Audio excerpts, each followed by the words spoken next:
శివశంకర్ గారు మాట్లాడండి.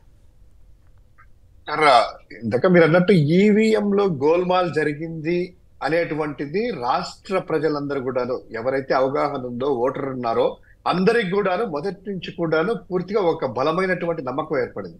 ఆ నమ్మకాన్ని ఇంకా బలం చేకూరుస్తూ ఇంతకుముందు మీరు చెప్పినట్టు, ప్రసాద్ గారు చెప్పినట్టు, పెద్దలు ఆఫ్ ఏడిఆర్ కానీ లేదా పరకాల ప్రభాకర్ కానీ అవన్నీ కూడాను ప్రజలందరికీ కూడా తెలుసు. తర్వాత ఈ రీసెంట్ 3 ఇన్సిడెంట్స్ నేను చెప్తానండి. మీరు అన్నట్టు ఒకటి ఏంటి, ఫామ్ 20 అనేటువంటిది నార్మల్ గా ఎలక్షన్ కౌంటింగ్ అయిన తర్వాత అఫీషియల్ వెబ్సైట్ లో దేశమంతా ప్రతి పోలింగ్ బూత్ సంబంధించినటువంటి ఎన్ని పోల్ అయ్యాయి, ఎవరెవరికి ఎన్ని ఓట్లు వచ్చాయి అనేటువంటిది అప్లోడ్ చేయాల్సినటువంటి ప్రాథమిక బాధ్యత ఈ యొక్క ఎలక్షన్ కమిషన్ కు ఉంది.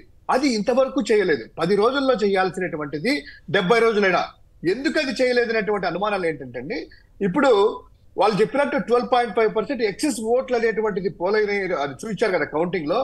ఈ రోజు ఆ డాక్యుమెంట్ అప్లోడ్ చేస్తే ఉదాహరణకు ఒక బూత్ లో 800 ఓట్లు పోల్ అయితే ఆ 800 ఓట్లకు సంబంధించింది వైఎస్ఆర్ కాంగ్రెస్ పార్టీకి, జనసేనకు, మిగతా పార్టీకి ఎన్ని వచ్చినట్టు తెలుగుదేశం అనేటువంటిది వేయించాలి. కానీ ఇక్కడ వాళ్ళు చెప్పిన 12% అంటే ఇంకా 96 ఓట్లు అధికంగా, అంటే 896 ఓట్లు పోలైన కల్పిస్తాయి. కానీ రియల్ గా పోలైంది 800 అయితే వచ్చినటువంటి వివిధ పార్టీలకు 896, ఆ 96 ఓట్లు తెలుగుదేశానికో, జనసేనకో, బీజేపీకో పడింటాయి.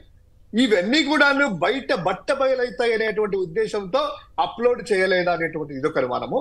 రెండవది, ఈ ముఖేష్ కుమార్ మీనా గారు ఉంటారు కదా ఎలక్షన్ కమిషన్ ఆఫీసరు, నార్మల్ గా పీపుల్ రిప్రజెంటేటివ్ యాక్ట్ ప్రకారము, ఆ యొక్క జియో ప్రకారం కానీ, ఆ యొక్క గజెట్ ప్రకారము 45 రోజుల వరకు కనీసం 45 రోజుల వరకు ఆ ఎలక్షన్ సంబంధించిన పోలైనటువంటి ఆ యొక్క సామాగ్రిని కానీ, ఆ యొక్క బ్యాలెట్ ఓట్స్ కావచ్చు లేదా ఎలక్ట్రానిక్ ఓటు కావచ్చు భద్రంగా ఉంచాలి.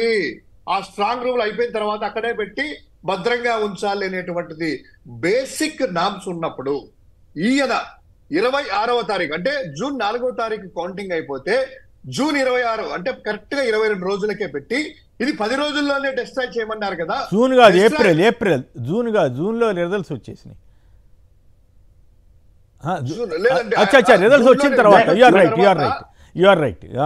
రిజల్ట్స్ వచ్చిన తర్వాత రిజల్ట్స్ వచ్చేసిన తర్వాత ఆ 22 రోజులకి అందులో ఏముంది, ఆ యొక్క జీవో చదివితే నేను ఉండవల్లి గారు అందరు కూడా ప్రజలకు అందరికి కూడా వెళ్ళింది. జీవోలో ఏముంది, ఆ వివిప్యాట్స్ ప్లస్ అది control unit plus electronic EVM machines అన్ని కూడాను బర్న్. అంటే బర్న్ అనేటువంటి పదం ఎందుకు వచ్చిందంటే, ఈ యొక్క వివిప్యాట్స్ అన్ని కూడా కాల్ చేసేయండి, ఈ సిపిఓలో ఉన్నటువంటి మెమరీ చిప్ అంతా కూడాను డిస్ట్రాయ్ చేయండి అని ఇచ్చారు. 45 రోజులు ప్రాథమికంగా ఉంచాల్సినటువంటి ఆ యొక్క డేటాని ఎందుకు 10 రోజుల్లోనే చెయ్యలేదు అని ఎందుకు ఆదేశాలు జారీ చేసినట్టు, ఎవరు మీకు ఆదేశాలు జారీ చేశారు, ఎందుకు చేశారు అనేటువంటిది ఇక్కడ బాగా ప్రజల్లో బలంగా నిన్నటి నుంచి ఒక నమ్మకానికి వచ్చేసారు. ఎందుకు ఈ జీవో యొక్క సారాంశం ముఖ్యంగా ఎందుకు అది హైలైట్ అయిందంటే, ఈ బాలినేని గారు వేసిన పిటిషన్ కి వాళ్ళు ఏం చెప్పారు, డబ్బులేం కట్టించుకున్నారు. 5% అంటే 12 ఈవీఎంలు కౌంట్ చేయాలి, వెరిఫికేషన్ చేయాలి. ఆ 12 దాంట్లకు 6 లక్షలు కట్టించుకున్న తర్వాత వాళ్ళు ఏం చెప్తారు, మీరు ఏదో ఒకటి తీసుకొని డబ్బులు వెనక్కి ఇస్తాము, విత్డ్రాల్ కాండి అనేటువంటిది బతిమాలుకున్నారు. లేదు కాదు కూడదన్న తర్వాత దీనికి మళ్ళా నెక్స్ట్ ఏం చేస్తారు, మాక్ పోలింగ్ నిర్వహిస్తా ఉన్నారు. మాక్ పోలింగ్ ఏంటండి, మాక్ పోలింగ్ ఇక్కడ నిర్వహించడానికి నేను అనుకోవడం ఈ రోజు బలమైన కారణాలు ఏంటంటే, ఆల్రెడీ డేటా డిలీట్ చేసింటారు, వివిప్యాట్లు బర్న్ చేసింటారు. ఆ జియో ప్రకారం ఇంకెక్కడున్నాయి మాక్ పోలింగ్ రీవెరిఫికేషన్ చేయడానికి డేటా ఉంటే కదా. అవును, ఏదో జరిగింది కాబట్టి తతంగా అదంతా డిస్ట్రాయ్ చేస్తారా, అది హైకోర్టుకి చెప్పలేకున్నారు ఎలక్షన్ కమిషన్. ప్రజల్లో గందరగోళం ఏర్పడిచేసి ఇది సార్ భారతదేశ ప్రజాస్వామ్యం మీరు అన్నట్టు ఒంగోలు నియోజకవర్గం ఒక్కటే రీపోలింగ్ కి వెళ్ళదు, ఉప ఎన్నికకి వెళ్ళదు. దేశంలో ఈ యొక్క ఎన్నిక రద్దు చేసి ప్రపంచంలో ప్రజాస్వామ్యం భారతదేశం తల దించుకొని, మరోసారి చెప్తున్నా, ఇందాక పెద్దలు ప్రసాద్ గారు చెప్పినట్టు అమెరికా ఎన్నికల్లో ఏదో జరిగితే భారత ఎన్నికల కమిషన్ వెళ్ళేసి దాన్ని ధృవీకరించిందన్నారు. అటువంటి పరిస్థితుల్లో ఈ రోజు ఈ యొక్క అవకతవకలు చూసి ప్రపంచం ముందు భారత ఎన్నికల కమిషన్ అంటే మన సార్వభౌమతని తల దించేటట్లు జరిగేటువంటి పరిణామాలు వస్తాయని వీళ్ళు ఏమైనా తప్పించుకుంటున్నారా? ఇక మూడవది మీరు ఈ సారాంశాలు అన్ని చూసుకున్న తర్వాత ఎన్నికల కమిషన్ కి కనీసమైనటువంటి బాధ్యత ఉంది. ఏడిఆర్ సంస్థ కావచ్చు, విఎఫ్డి కావచ్చు, సాక్షాత్తు ఆ భారతదేశ ప్రభుత్వంలో 4వ పొజిషన్ లో ఉన్నటువంటి ఆర్థిక శాఖ మంత్రి భర్త 12.5% ఎక్సెస్ అయ్యాయి. 79 లోక్సభ నియోజకవర్గాల్లో అక్రమాలు జరిగాయి, ఈ ఎన్నిక సరైనది కాదు అని వేదికల మీద చెప్పినప్పుడు ఎన్నికల కమిషన్ క్షణాల్లో బయటకు వచ్చేసి దానికి నివృత్తి చేయాల్సిన బాధ్యత ఉంది. ఇంకొకటి, ఆంధ్రప్రదేశ్ ప్రభుత్వ సారథిగా ఉన్నటువంటి చంద్రబాబు నాయుడు గారు ఇంతకు ముందు 2009లో నానా యాగి చేసి ఈవీఎంలో గందరగోళం జరిగింది. దీన్ని అప్పట్లోనే ఇది ఏ లేదండి, అప్పుడు ఆర్టిఫిషియల్ ఇంటెలిజెన్స్ లేదు, మెషిన్ లెర్నింగ్ లేదు, టెక్నాలజీ లేనప్పుడే అత్యాధునిక టెక్నాలజీ లేనప్పుడే అప్పట్లోనే ఈవీఎం జరిగిందని వాళ్ళ శిష్యుడి ద్వారా ఓని గందరగోళం చేసేసి జరిగింది అని చెప్పారు కదా. ఇంత టెక్నాలజీ 2019లో సుప్రీంకోర్టులో పిటిషన్ వేసిన వాళ్ళలో ఆయన కూడా ఉన్నారు కదా. ఆయన కూడా ఉన్నారు ఈవీఎంలు మోసం అని. ఇప్పుడు ఆయన దాని గురించి అసలు మాట్లాడట్లేదు, నోరు వెప్పట్లేదు తెలుగుదేశం వారు కానీ చంద్రబాబు. ఇంత గందరగోళం జరుగుతుంటే సార్, ఆంధ్రప్రదేశ్ మీద ఉన్నటువంటి భారతదేశంలో ఉన్నటువంటి స్వచ్ఛంద సంస్థల దగ్గర నుంచి ప్రజల వరకు ఆంధ్రప్రదేశ్ వైపు ఏలు చూపినప్పుడు ఇక్కడ ఆయన ఎందుకు దానికి క్లారిటీ ఇవ్వలేదు? ఏదో చిన్న జరగకపోయినా కూడా జగన్ చుట్టూ మొత్తము యంత్రంగా మంత్రులందరూ గోలగోల చేస్తారే, దీని విషయంలో ఎందుకు నిమ్మకు నీరెత్తినట్లున్నారనేటువంటిది అనుమానాలు ప్రజల్లో ఉన్నాయి. ఖచ్చితంగా సార్ ఇందులో ఏదో మతలబు ఉంది, ఏదో జరిగింది, ఏదో అనే డౌట్ ఆ దశ దాటిపోయింది మిత్రమా శివశంకర్ గారు. ఆ దశ దాటిపోయింది. మాబోటి వాళ్ళం మీరు ఎవరన్నా ఈవీఎంల గురించి మాట్లాడితే ఊరుకుండా ఎందుకు మోసం జరుగుద్దని అని వాదించిన రోజులు ఉన్నాయి ఒకప్పుడు.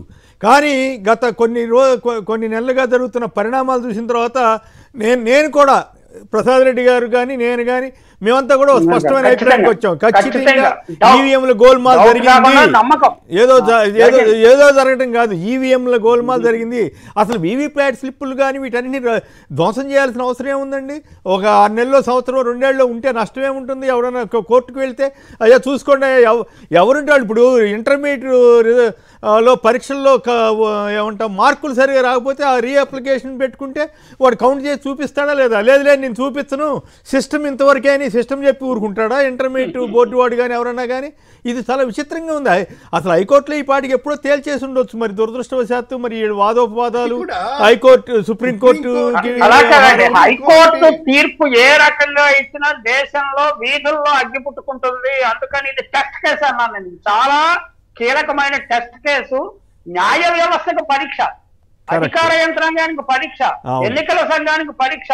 మీరు ట్రూత్ఫుల్ గా ట్రాన్స్పరెంట్ గా ఉంటారా, లేకపోతే ప్రజలను మోసగించే ఒక వ్యూహంలో మీరు కూడా పావులుగా ఉంటారా అనేది ప్రజలు చూస్తున్నారు. దేశ ప్రజలంతా చూస్తున్నారు. ఆంధ్రప్రదేశ్ ప్రజలు ఇంత సింపుల్ కేసుని సంక్లిష్టంగా మార్చేసే పరిస్థితికి తీసుకెళ్తున్నారు. నాకు ఆశ్చర్యం వేస్తుంది. అని అడిగింది ఏంటి బాలనేని గారు, అయ్యా మీరు ఈవీఎంలు వీవీప్యాట్ స్లిప్లు ఈ 2 లెక్కేసి చూపించండి, ఓకే అయిపోతుంది కదా అంటే దాని మీద ఇంత గందరగోళం చేయాల్సిన అవసరం ఏమిటో నాకు అర్థం కావట్లేదు. మనకెవరికి అర్థం కావట్లేదు. అందువల్లే మాబోటి వాళ్ళం కూడా ఖచ్చితంగా ఈవీఎంల గోల్మాల్ జరిగింది అనేటువంటి అభిప్రాయానికి రావాల్సి వస్తా ఉంది.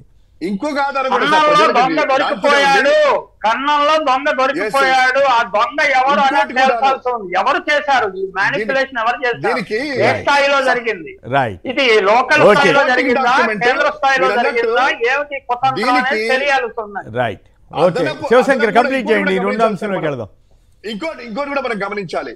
ఇప్పుడు ఆ విజయనగరం సంబంధించిన పార్లమెంట్ అభ్యర్థి బెల్లాల చంద్రశేఖర్ లో డబ్బులు కూడా కట్టారు కదా.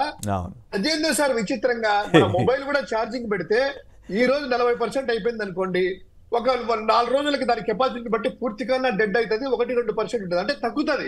కానీ ఇక్కడ 64% ఉన్నటువంటి ఎలక్షన్ అయిపోయిన తర్వాత రాసుకుంటారు కదా కంట్రోల్ యూనిట్ కి ఎంత ఛార్జింగ్ ఉంది అనేటువంటి సంతకాలు కూడా పెట్టించుకుంటారు ఏజెంట్ల ద్వారా. 64%ది ఆ కౌంటింగ్ రోజుకి 23 రోజులకి 99% పెరిగిందంట.